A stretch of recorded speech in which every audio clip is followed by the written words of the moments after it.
copy that if you don't mind, so then I can take a quick screen cap and pop it on LinkedIn when we're done. So can I have some sort of big endorsement? I know you haven't seen anything to say yet, but that's wonderful. Thank you very much. So let me start off by sharing my screen with you. Did you see the screen okay, folks? Just give it a nod or something if you see it okay.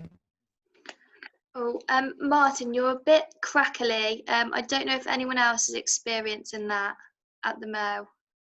I'm a bit crackly, am Oh, I? oh no, that's much better. Sorry. Better, is it? Yeah, much better. Carry on. Sorry. Okay, all right.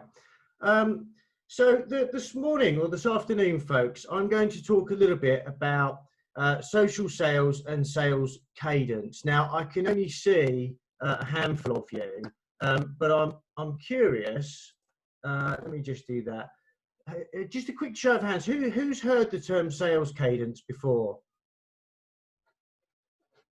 No. Okay. Oh, that's interesting. Okay, well that's good. So we'll kind of come to that a little bit later on. But in essence, it's another word for talking about a sales process, and I'll come on to why that's important a little bit further on in the presentation. So just a little bit about me. So a little bit about me. There we go. Right.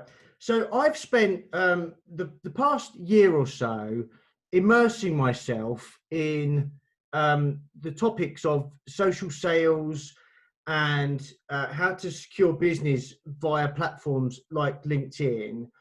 And my background is in technology, and so I've ended up with quite an interest in this, kind of broken down into sort of two logical groupings, really. So the first is about understanding the sort of mindset of social selling and why some people are able to sell more on platforms like LinkedIn.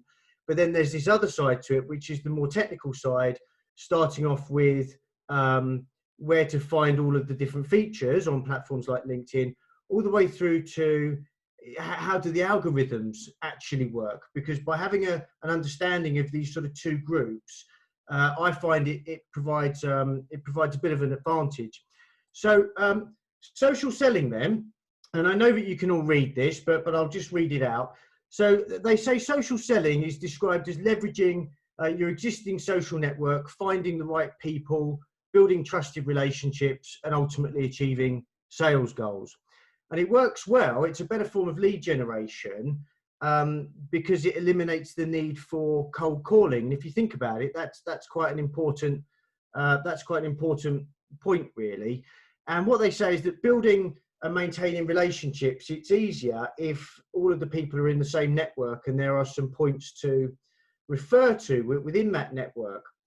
And when I was sort of making the transition into doing this sort of stuff, actually, the prospect of making cold calls, it actually sort of filled me with horror a little bit. And I didn't really like the idea of doing it. And the more I sort of looked into LinkedIn and some other associated platforms, the more I sort of realized that actually there's some good opportunity to build relationships and then to have relationships where both buyer and seller are willing participants to be in a phone call. And actually taking it sort of one step further than that, it seems to me that even the very prospect of cold calling is very, very difficult these days, because buyers are a lot more intelligent than they used to be, because they have access to significantly more data and information. So going into a cold call you really do start at a disadvantage. So what I wanted to do is go through a little bit of information about some important things that you might be able to take away for your own social selling, and things that you can hopefully apply in the real world, because the chances are everybody's using LinkedIn, but how many people are genuinely generating business from the platform, I don't know. And I'm going to try and discuss some steps that you might be able to think about, but also what I see as the primary challenges to building relationships and to winning business. And I'm starting off here. You've probably read this slide already about when you post on LinkedIn, what happens. And in essence, what I'm going to talk to you about is, yes, it's important to have a content strategy. Of course it is. But it's just as important to have a comment strategy. And I'll sort of draw a distinction between those two in just a moment. So when you put something out on LinkedIn, and my apologies for the rather techie diagram that I'm about to show you, but this is kind of what it is. So when you first post something on LinkedIn, they actually put it through quite a sophisticated process where they actually begin to assess, is it spam you're putting out? Is it quality content or is it low quality content? And once you put the information out, it will, if it passes certain quality tests, the information you put out, the post that you put out, will initially be shown to a subset of people. So I don't know how many connections that you guys have on LinkedIn. I've got, I don't know, about 2,800 or something. And the reality is, I don't know them all, not really. You know, some of them are just kind of random LinkedIn people. And if you think about it logically, you couldn't have a feed, a content feed, that actually showed you every single post of every single person. So LinkedIn use machine learning. They use artificial intelligence to rate and score the content that you're putting out. And their sort of mantra is about showing you the things that you're interested in from the people that you know. And actually that's quite an important distinction. So I find very much that I'll see content of people perhaps from around Herefordshire and Worcestershire and some other people that I've made connections with, but there's a whole contingency of people who I don't necessarily see their content of. And I guess LinkedIn assesses that the relationship is not, it's not a particularly close one. You know, there's connections, but there's not a genuine bond between those people. But in essence, if once you put your content out, and the key message here is to not put anything spammy out and to focus very much on quality rather than quantity, because that's what you'll be assessed on. If the content is of good quality, then after it goes to an initial subset of your connections, if that content is engaged with, then you'll find that it's then propagated out to more people over time. So it's like they sort of test the waters and then send it out. So a couple of tips on ensuring that you don't end up listed as low quality and that you don't end up listed as spam. The first is to take your time and use good grammar. If it's not a strong point of yours, remember that although your browser may well check for your spelling, it's not going to do an awful lot for you for a grammar check.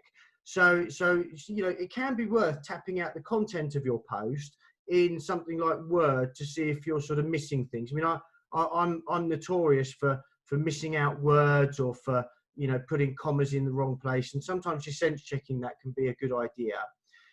They say not to use multiple links. And I guess that's just because of how the platform works. If you use one link, you'll see that as long as the place that it's linking to supports it, it'll be displayed as rich media, as in it will actually show you a preview of the link.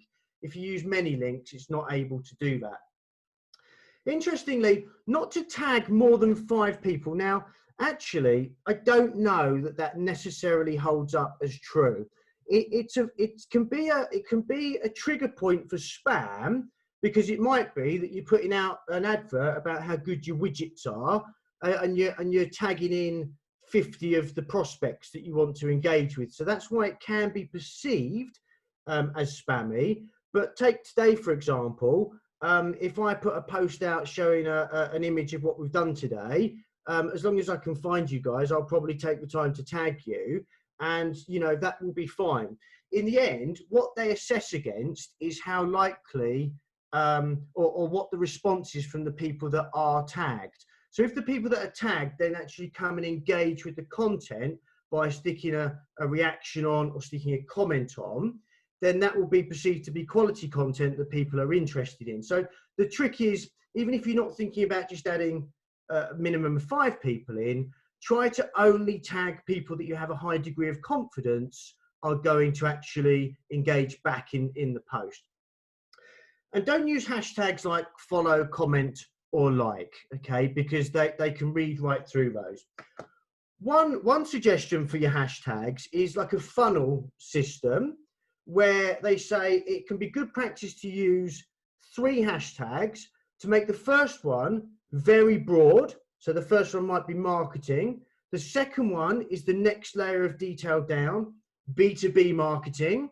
And the third one is going to be really niche. So, you know, HW chamber networking, something like that. So start with a top level, then have an intermediate level, then have a very niche hashtag. And apparently their algorithm will sort of hook onto that information quite well. As you post your content and thinking about this diagram, which effectively shows that it will give it a quality score, it will assess whether or not it's spam, high quality or low quality, and then circulate it to a subset of your connections. What will then happen is you pretty much have what we refer to as the golden hour. So that golden hour is very much going to assess the long-term success of your bit of content that you have shared. So if you put something out and you find that immediately from that small pool of people, it's getting likes, it's getting reactions, it's getting comments, then that's a good indication to LinkedIn that it's worthwhile propagating your content out to as many other people as possible. Because in the end, what's in their interest is to ensure that they are displaying content that's relevant and engaging to as many people as possible. So if you think about it, it's quite logical that they'll test something that they think is high quality content initially. And if it solicits that engagement, they'll then spread it around a little bit further. So my top tips with that are, don't be afraid to edit your post. So sometimes, you know, I might put something out and then you think, well, hang on a minute, I was sure that was reasonable and that it should gain a bit of traction, but maybe it's not gaining some traction, and it might just be that the opening sentence is not particularly enticing. It's not doing a lot to actually get people to open the post and spend the 30 seconds or so on it. So don't be afraid to edit your post. The other thing is that your work isn't done at the point that your post is shared. So if people do start to engage with your content and they are they're adding comments, be sure to go back in a timely way and acknowledge the comment by liking it and sticking a response on, because in the end that will actually increase the level of engagement that you receive on the platform. So if social selling is all about building relationships and establishing trust between buyers and sellers, in some respects the challenge that exists, it's about how do we develop genuine relationships with lots of different people over extended periods of time.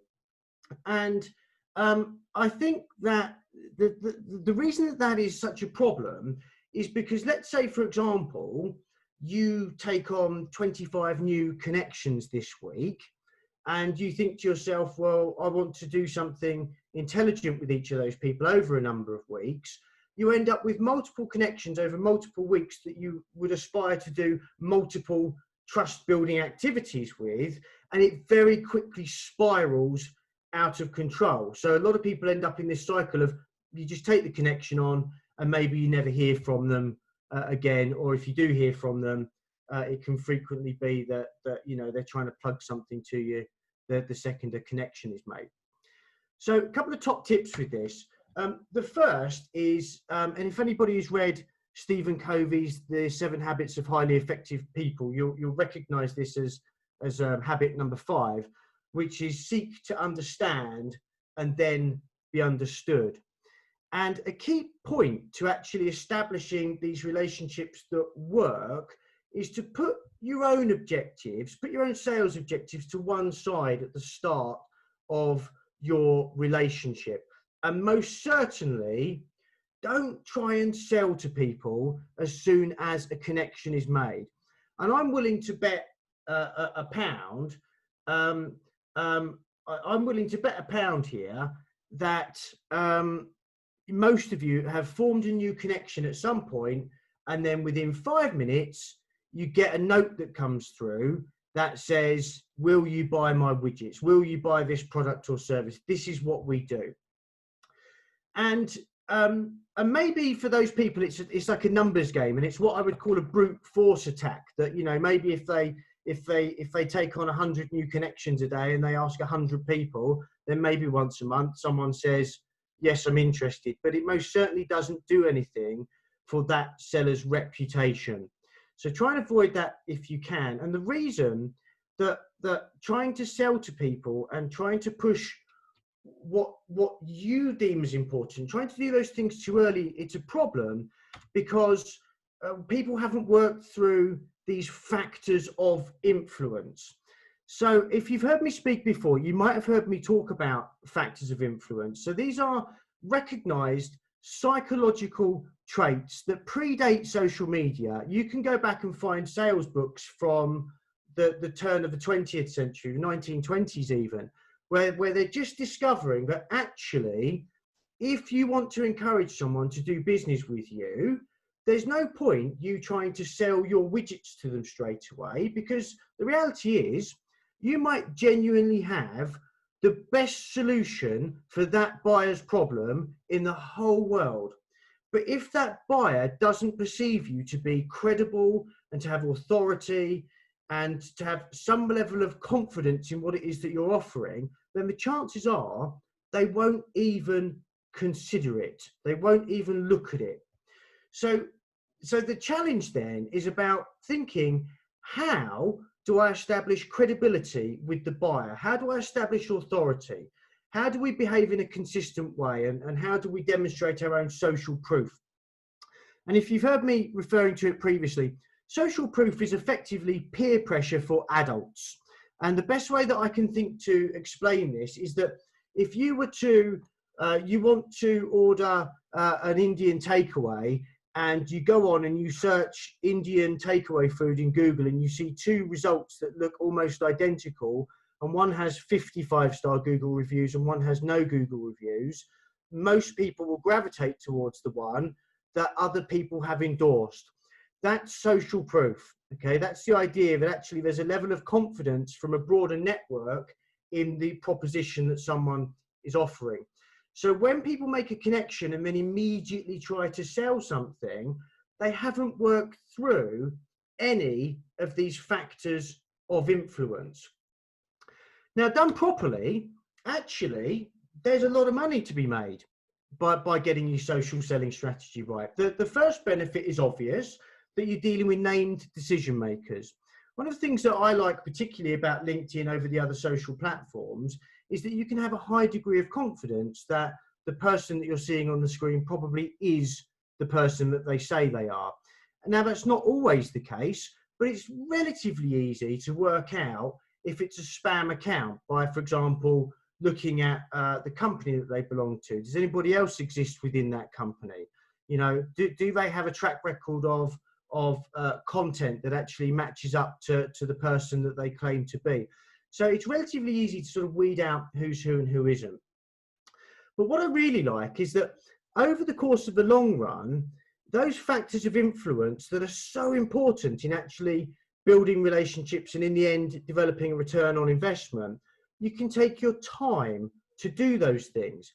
Actually, the people that send out those messages the second that somebody makes a connection, really they're missing such a big opportunity, because if they had the right process in place, then they could take their time to make sure that they're engaging positively with that buyer. And of course, the real thing is that actually done well, and it's an easier sell for both the buyer and the seller because there's a reduced risk. If you get to a point where a seller is willing to take the conversation offline and is prepared to join a Zoom meeting or a phone call with you, actually, you know that, well, you've worked your way through some of those steps, and they at least have a recognition that allocating some of their important time may be worthwhile. So you get your first buying signals that you've at least looked credible to an extent, and that there must be some form of trust building in that relationship. The final thing that I'd mention is that, as opposed to other forms of promotion of services, it's very easy to calculate a return on investment. So other forms of spend for sort of marketing and business development are perfectly sensible ways to spend your money, right? It's perfectly sensible to spend money on AdWords or on SEO or on those sorts of things. But actually, when you're dealing with something like LinkedIn, it's very simple, because you can get an absolute number of the number of people that ended up converting to being offline conversations, and in the end, a number of people that converted into being paying customers. So the tracking of a return is actually very, very simple. LinkedIn, think about social selling in these 4 separate categories. So for anyone who doesn't know, you can go on and you can actually look up your own social selling index score. It's a bit like a credit rating for social selling. Excuse me. And LinkedIn keep a track of this for each user of the system.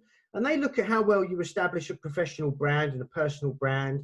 They look at how well you've actually found the people that you want to be engaging with. Are you any good at actually building relationships? You know, or are you spamming out sales messages as soon as you've made a new connection? And how well you actually engage with insights on the platform. And I'm a big believer in taking the cues from the companies that make the platforms, because in the end, they've put a lot of time and effort into thinking about what actually the component pieces of success. So if the challenge is in finding a way to work through those factors of influence with your target buyers over a considered period of time, then the response is to create a sales cadence. And a sales cadence is literally the sequence of steps that you take to engage your target buyers. And very much your sales cadence should not be limited solely to LinkedIn. Your sales cadence can stretch across Twitter and text messages and emails and letters and phone calls and any other social platforms that might be relevant to your business. But the whole point of having a sales cadence, a structured series of activities that you complete for each and every prospect that you're trying to engage with, is that you are getting to a point where you will have some form of predictable revenue after a period of time, because you'll be following the same series of steps. Perhaps you might have 2 or 3 separate sales cadences depending on different buyer personas.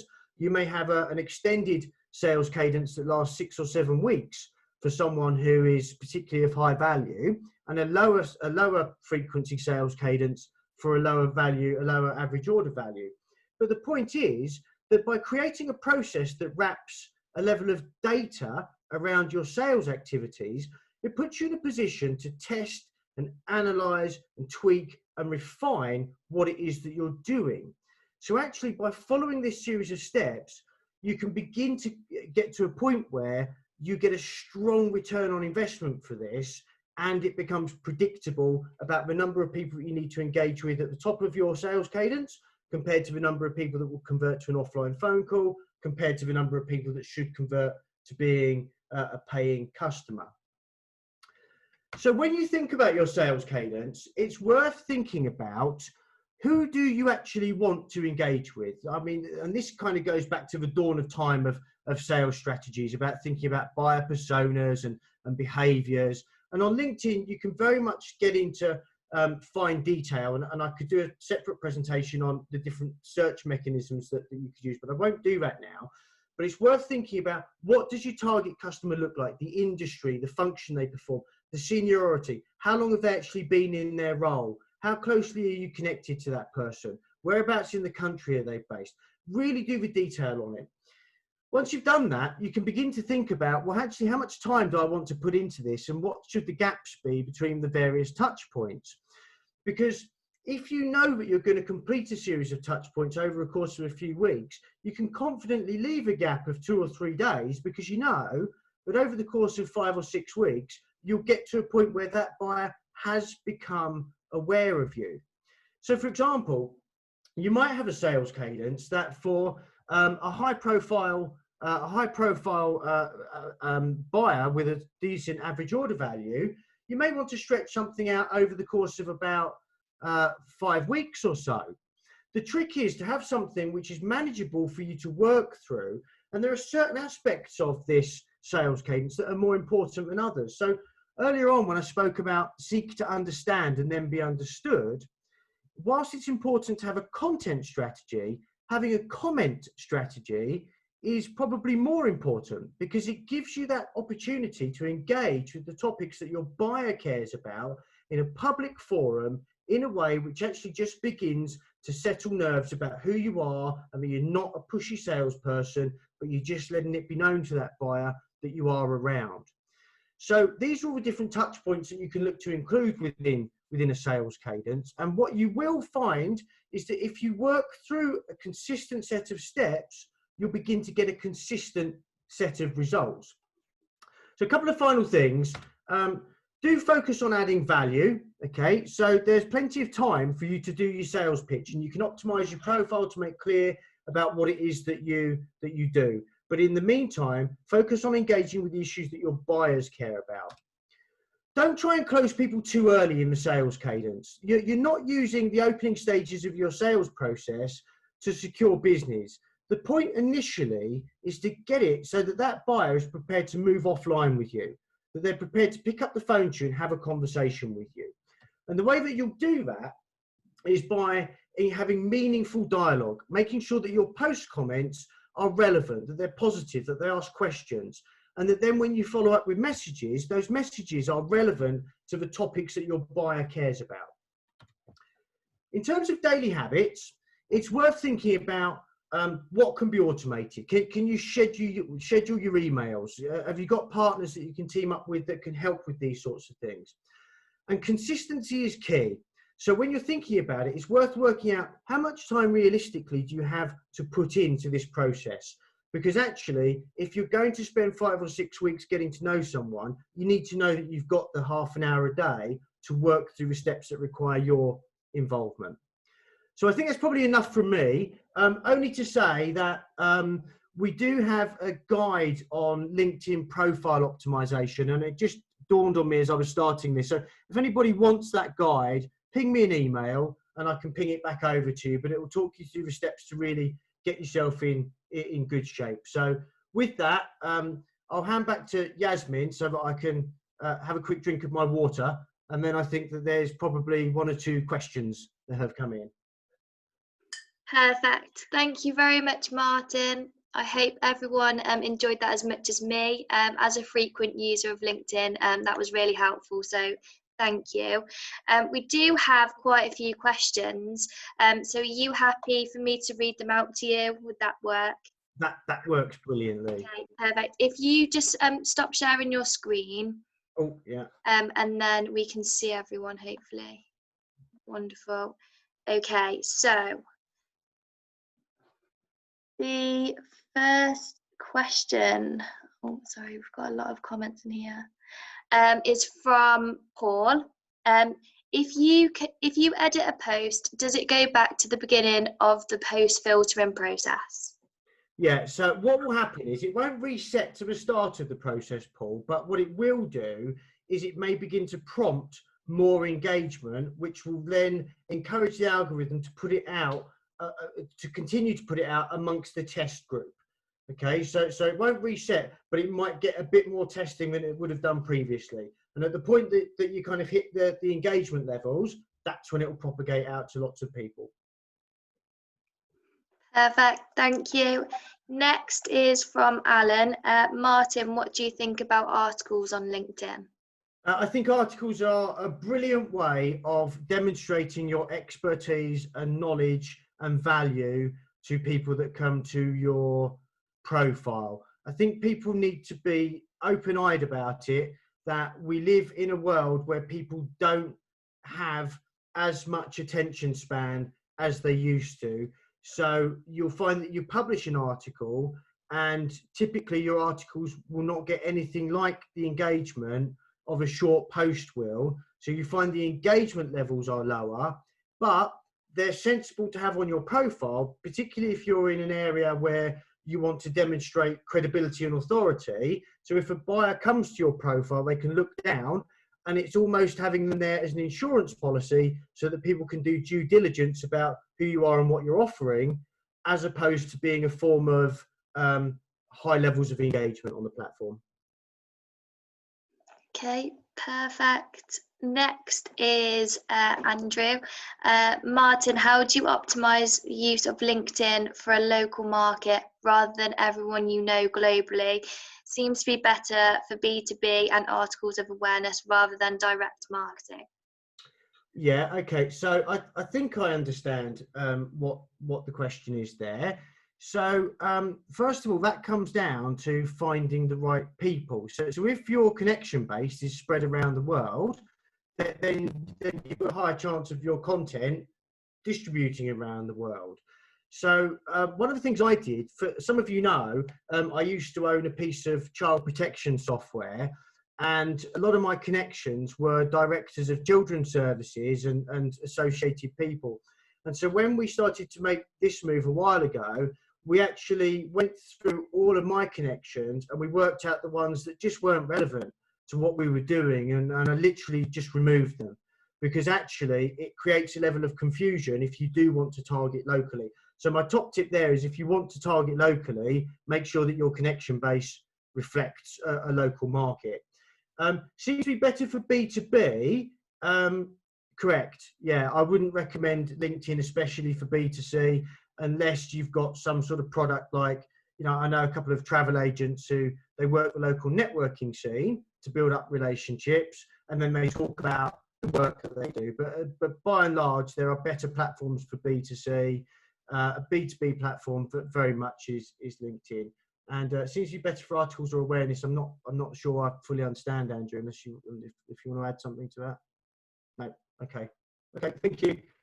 Lovely. Next question is from Michelle. Martyn, how do you find your own social selling score on LinkedIn, please? You Google it.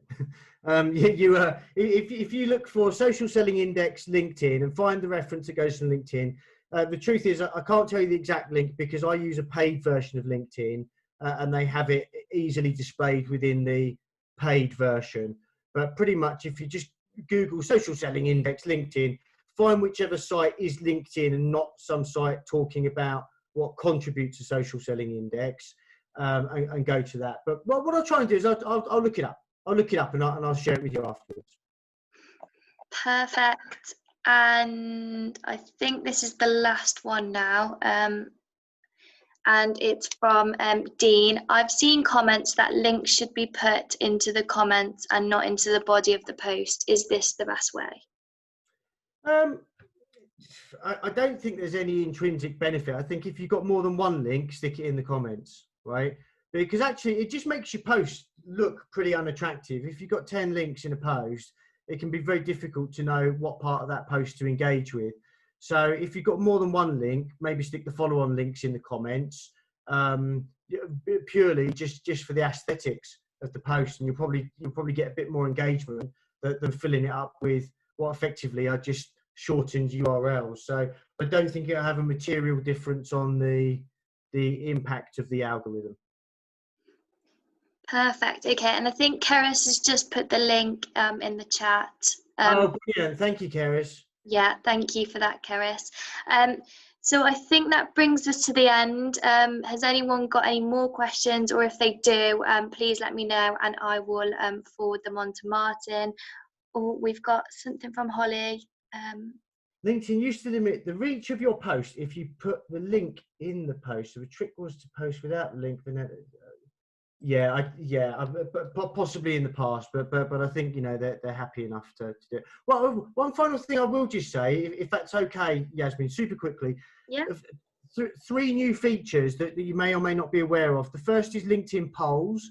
So I don't know, you might have seen those in your feed every now and then, but now when you open a post, one of the options is to create a poll. That can be an interesting way to gain engagement.